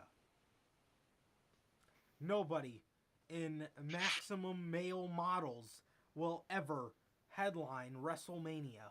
No, you think fucking face fucking will headline a WrestleMania? Come on, bruh. Get the fuck out of here. Why? Horrible. Another name change, and it's fucking Bad. sucks. Max Dupree. Unfucking believable. Raw. Matt Riddle is in the ring crying. I thought he was about to drop some crazy shit about Randy Orton. He didn't say he didn't drop no news or nothing. I don't know why the hell this man was crying. Solid promo nonetheless. Not bad. I mean it wasn't nothing, crazy, but not bad at all. He talked about how Randy's one of his best friends and he's gone through so much and he's helped him more than he'll ever know. And he talked about how, just Randy, he talked about how, Randy's just been a good friend to him. And he talked about how before the unification match, Randy could barely walk because he was just beat up. But he did it because he knew how much it meant to Matt Riddle. And it was a very good promo, man. And this led up to the next match, which was Matt Riddle and the Street Profits versus the Usos. Wow, look at that. Champions that actually appear on both shows. Shocker. It's a good thing, but you're going to fucking overexpose them, man. You can't win here. I'm telling you right now, you ain't going to be able to win here unless you merge the fucking rosters. Regardless, the Usos and Sami Zayn. Roman Reigns can't show up on this show so bad. At least make 2 Raws in a month. You're the champ. At least make 2 of them. Nope. At least make 1 of them. No, he hasn't been on a Monday Night Raw since... honestly, probably the one after Mania. Yeah, I think it was that one. God damn. That shit ain't right. World champ. Unbelievable, man. Unbelievable. Yes. Sami Zayn is making appearances for Roman Reigns with his faction. Sami Zayn's wrestling in a Bloodline shirt. Guess he's the newest member of the fucking Bloodline. Apparently. My God.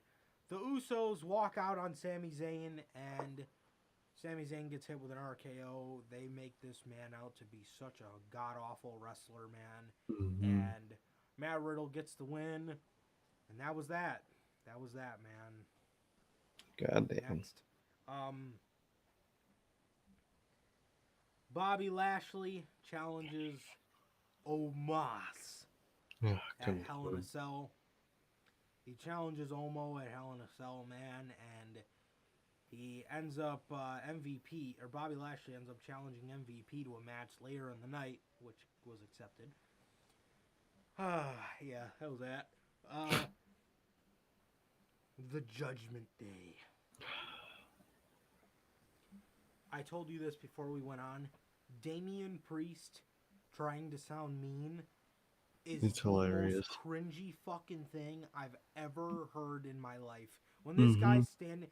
JD had tweeted this out, and it's so true. With Rhea Ripley and Damian Priest... Well, he said with Rhea Ripley, but I'm adding Damian Priest in there. When they cut their promos, it looks like they're reading off a fucking teleprompter. Damian Priest, it is so cringy hearing him say, "All right, WWE Universe, all rise," and then he Right.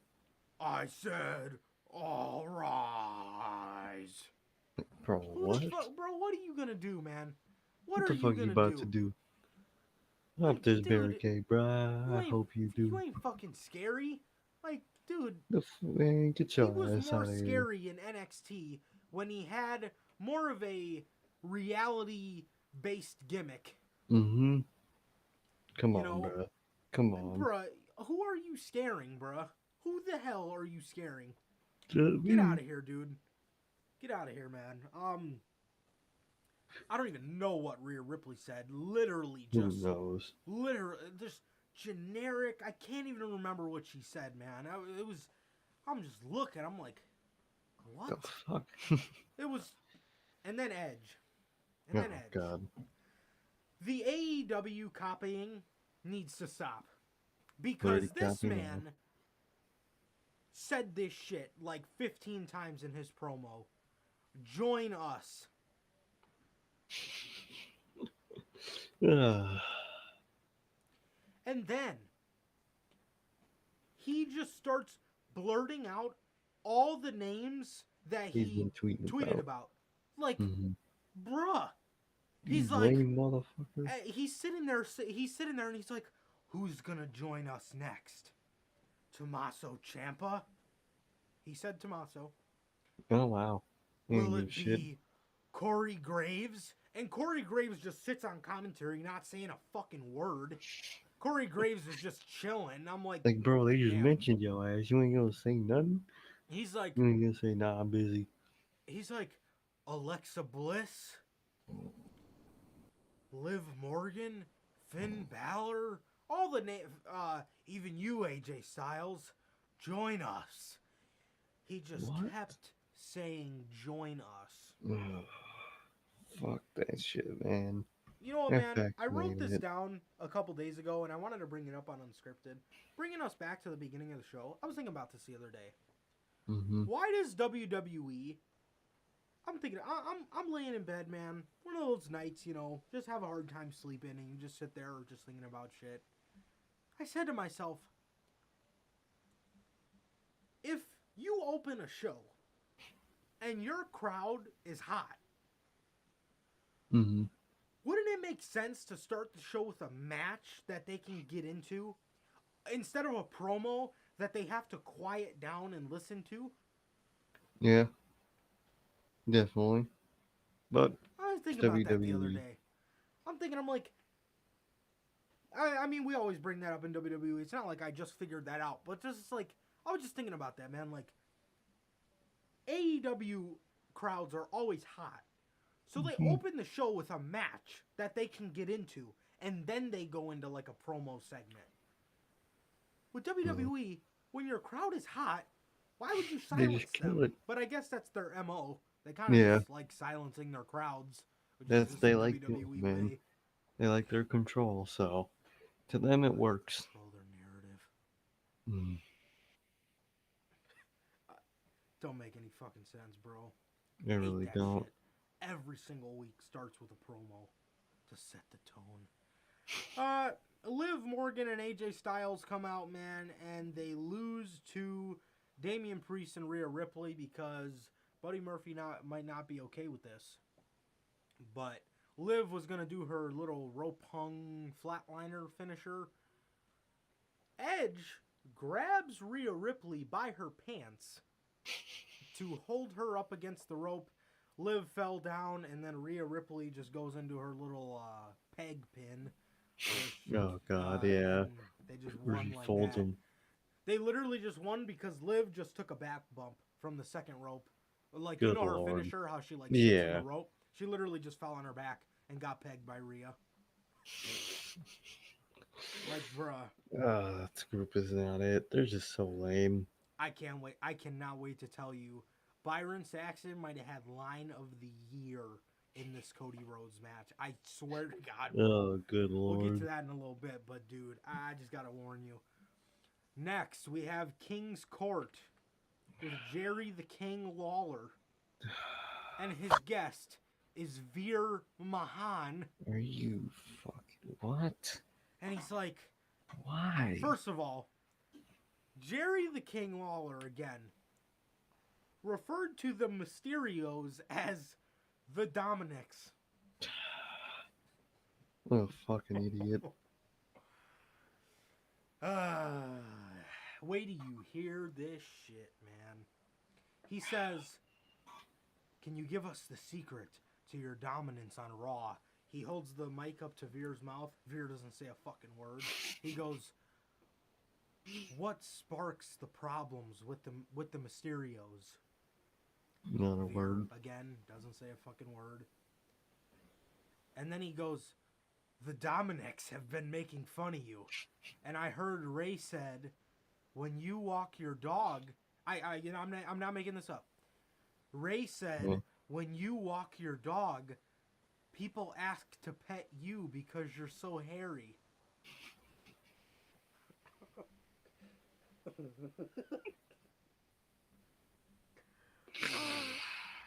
Dude, just I gotta burn it fucking down. watch this shit, man. We have to watch this shit on a weekly basis, the both of us, bruh. I'm so done with this company, bro. In a year, we won't. Bro, I don't give a fuck. I can't do Bro. this shit, bro. Fuck this damn show. I don't give a shit, bro. Fuck that Bro. damn show. Veer is so hairy. When he walks his dog, people ask to pet him. You gotta be fucking kidding me, man. The You fuck, gotta man. be fucking kidding me. And then he says, or what about what Dominic said? And Veer rips the mic and he talks. Oh.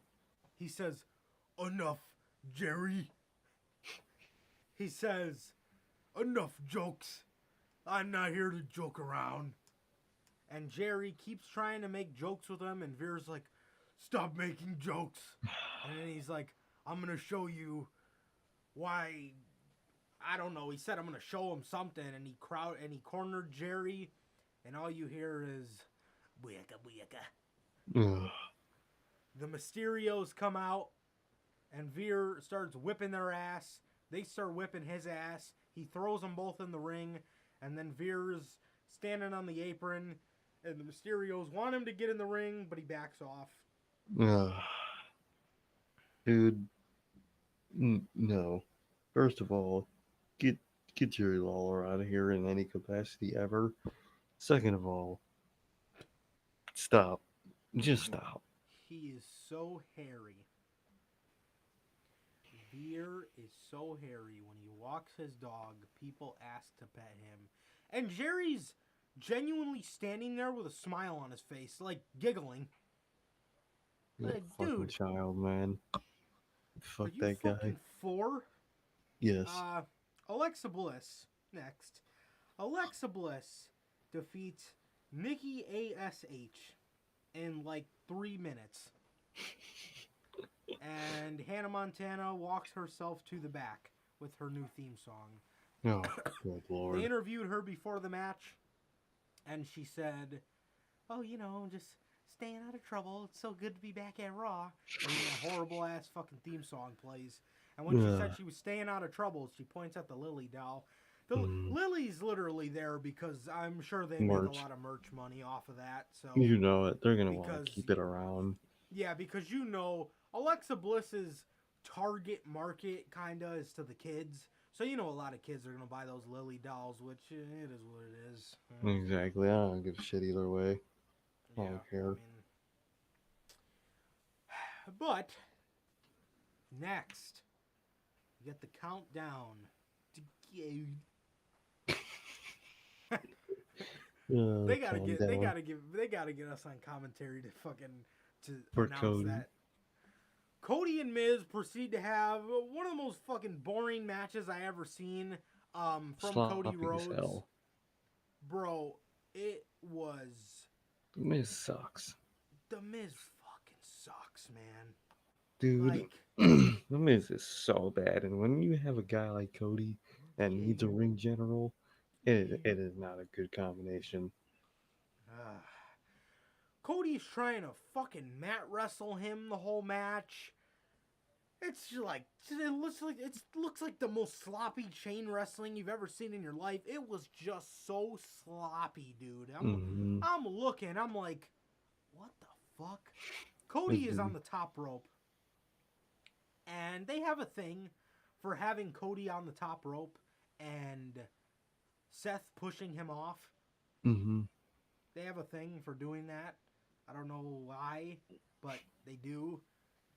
I don't know. I genuinely don't know, man. But they have a thing for doing that for whatever reason. Mid-match, Seth pushes him off, and Byron sat, bro. Byron's up there for one of the funniest commentators I've ever heard, bro. So Seth pushes him off, goes around the ringside area, starts attacking him. Match gets called off, obviously. Him and Miz start beating the hell out of Cody, right? Oh, God. Byron Saxton says, I have it right here, bro. I wrote this shit down just so I could remember to tell you. Byron Saxton says, and I quote, "The Miz and Seth Rollins are having their way with Cody Rhodes." Byron, my boy. He Don't goes, do that. "Oh my God, the Miz and Seth are just having their way with Cody Rhodes right now." And I'm like, bro, Byron, do no. you know what that means, bro? He doesn't know.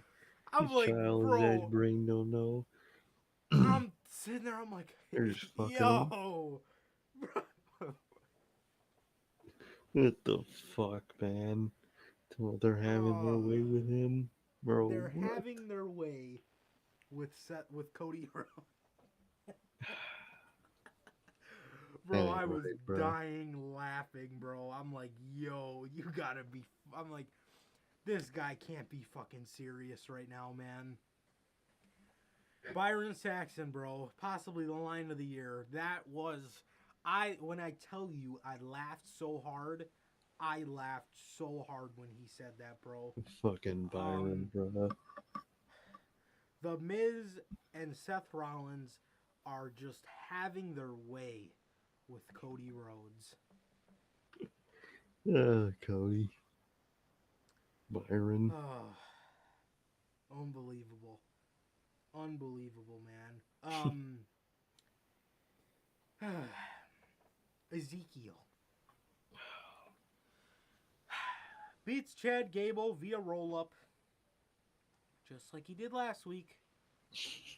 I believe, dude, Corey Graves in the beginning of this match literally said on commentary, another rematch from last week. I'm like, Shocker. bruh. They just say it now. Who cares? Bobby Lashley defeats MVP. And in the main event, Asuka is defeated by Becky Lynch and is added to the match at Hell in a Cell. Wow. Who would have fucking thought that was going to happen?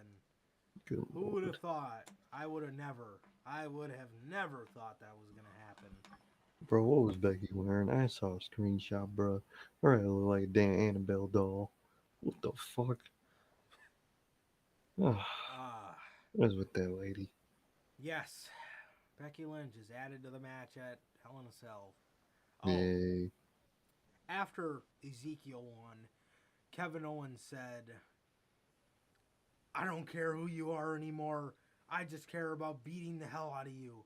You and me in Chicago." And he says it like it's like a big marquee match that people are excited to see. You, me, Chicago, Hell in a Cell. Like, no, no one cares that much. Like, This shit lame as hell. Ain't nobody give a shit. But Becky Lynch is added to the match. We literally said last week that was most likely going to happen. And Of course. It did. You know it. Just, come on now. WWE. I tell you, man, one of my favorite parts is when you don't get the chance to watch Raw. I absolutely love telling you all this shit. Ugh, fucking Raw, man. The It's Miz so- and Seth Rollins are just having their way with Cody Rhodes right now. Oh, Byron. Poor man. He doesn't know. Hey, you know he didn't fucking know what he said. I'm listening. I'm like, yo, what? I want to meet that man in real life. I want to see how he actually talks. Fucking They're just having Byron. their way with him right now. No, This is not okay. this We need to get isn't some right. help out here. Someone get help out here now. Oh man.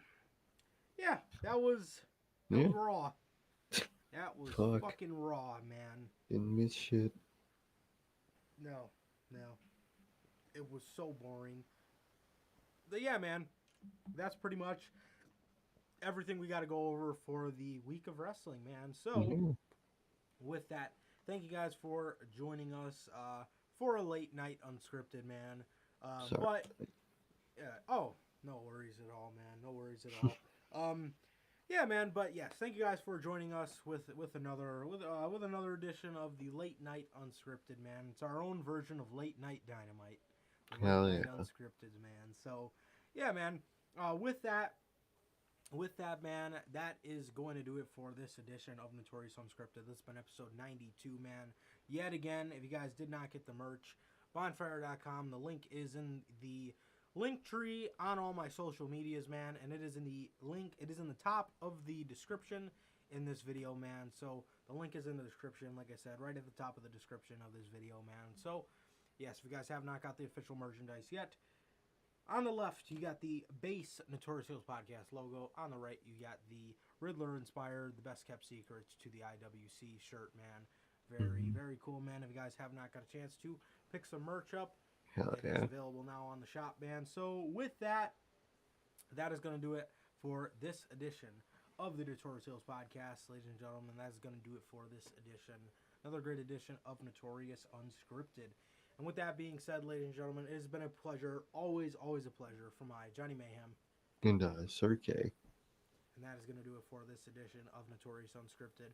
Ladies and gentlemen, thank you guys again for yet again another great episode. Please like, comment, and subscribe. And we will see you guys on Friday, 4 p.m. Central with the news. We'll see you guys there. Peace.